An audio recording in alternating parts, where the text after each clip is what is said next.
Dr. Christian Gauderer, que aliás está voltando ao programa, não é? Já esteve conosco falando sobre um outro assunto, ele é médico psicanalista. O Dr. Moisés Trachtenberg, que está aqui ao meu lado, médico psicanalista também.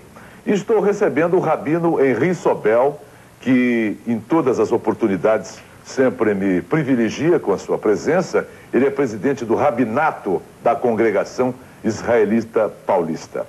O telespectador deve estar perguntando o que fazem dois psicanalistas e o Rabino Sobel aqui. Eu vou contar para vocês qual é a razão de nós termos reunidos essas três pessoas no início do nosso Manhã Mulher. Vocês bem sabem que todo homem, ao nascer, possui uma pele que recobre o pênis. Aliás, os médicos dizem um órgão, não é? Todo homem, ao nascer, possui, vou dizer o que eu vejo, o que eu entendo, uma pele que recobre o pênis e que é chamado de prepúcio. Circuncisão é o ato cirúrgico para retirada do prepúcio, que é essa pele, não é, que encobre a ponta do pênis, e também é conhecida como operação de fimose. Se eu cometer algum erro aqui, vocês me corrijam. A circuncisão é uma tradição religiosa milenar entre judeus e muçulmanos. Os médicos, o Gauderer, que está aqui, e o Trachtenberg, ao meu lado esquerdo, eles acreditam que a circuncisão não pode ser tratada apenas como uma questão religiosa, mas deve ser tratada também como um tipo de mutilação sexual infantil. Eles estão convencidos que a circuncisão, que é a operação de fimose, é uma agressão à criança quando não existe uma orientação clínica. Aliás, eles acabam de criar o Instituto Brasileiro de Defesa dos Direitos Humanos da Infância e Adolescência e pretendem defender também os direitos das crianças não religiosas que são submetidas, segundo eles, desnecessariamente à cirurgia de fimose. O Rabino Henri Sobel defende, claro, que a circuncisão é uma tradição prestes a completar 4 milênios, não é, Rabino? 4 milênios. 4 milênios, e representa a aliança do menino que está sendo circuncisado com Deus. Um dos argumentos mais usados é que a circuncisão facilita a higiene da criança, evitando o aparecimento de infecções. Então nós vamos discutir esse assunto. Não é um debate, não é? É uma colocação de ideias, sim, porque nós temos aí muitos pais em dúvida quanto à circuncisão. E eu queria dar a palavra primeiro ao Rabino Henri Sobel, para que ele explicasse até ao meu público sobre essa tradição milenar da circuncisão. Na verdade, Henri começou com Abraão, há 4 anos, como você disse bem. Foi ele que fez a primeira circuncisão em si próprio, em seus filhos e todos os homens da sua casa, conforme consta na Torá. Torá em hebraico, a Bíblia hebraica. Sim. Gênesis, se não me engano, capítulo 17. Não importa. O importante é que trata-se de um ritual milenar, visando o ingresso da criança na aliança do povo judaico. Sim. O primeiro passo da criança, no que tange a integração na tradição de um povo milenar, é, sem dúvida alguma, é o ritual mais praticado no judaísmo.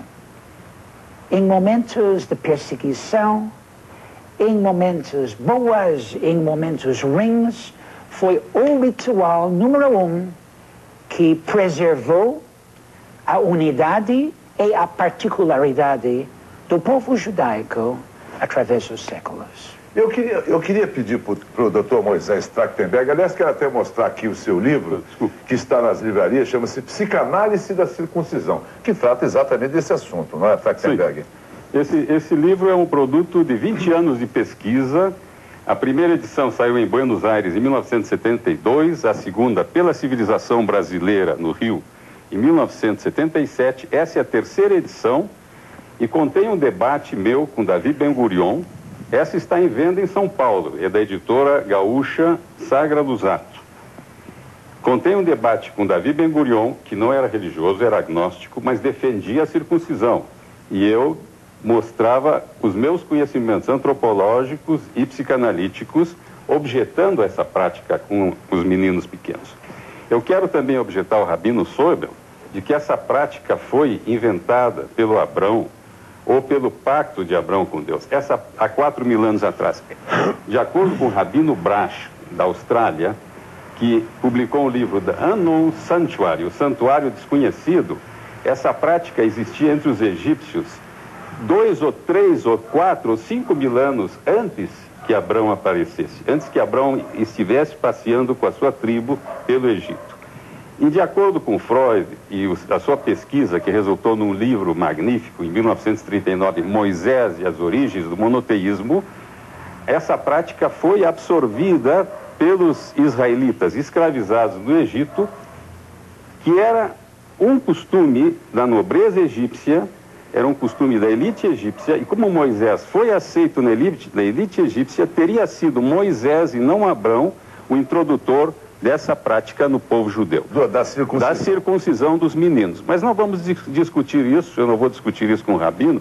Ele tem uma perspectiva religiosa, a minha perspectiva é laica. E na minha perspectiva laica, científica, antropológica, eu tenho que me basear nos tratadistas, que são historiadores e antropólogos. Sim. Então, Abrão não era circunciso, mas a nacionalidade hebraica já existia antes da circuncisão. A identidade dos Abiru já existia. Eles vieram da zona da Caldeia e foram colonizar a terra de Canaã, que havia sido dita, prometida a eles, antes de qualquer circuncisão.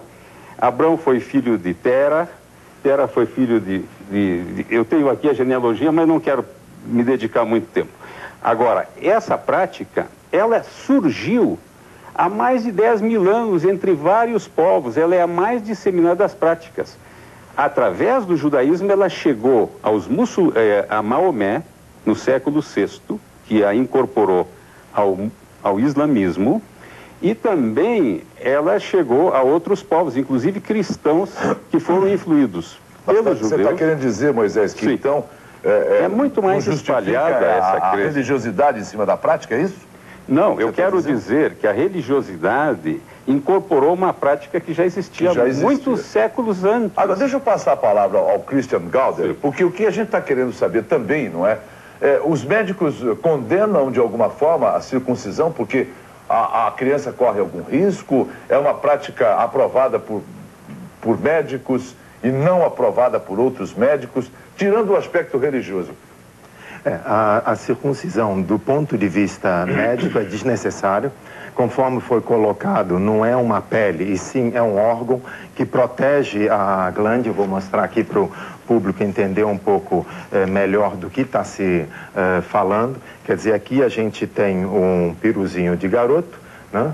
E aqui um do homem. Essa pele protege a glande, evita um atrito desnecessário, evita uma perda de sensibilidade. É uma mucosa, da mesma maneira que meu olho tem essa parte aqui, a pálpebra, não é uma pelezinha, quer dizer, é uma parte externa de pele, a parte interna é uma mucosa para manter o meu olho umedecido. Então a remoção disso é desnecessária, expõe a pessoa a riscos médicos graves.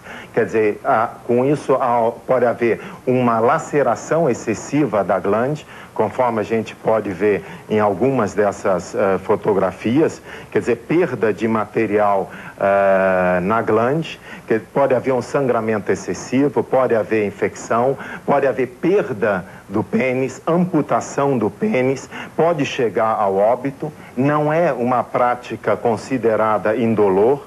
A gente pode ver pela expressão no rosto desse garoto, quer dizer, no caso são pessoas islâmicas, né, sendo circuncisadas, é extremamente doloroso.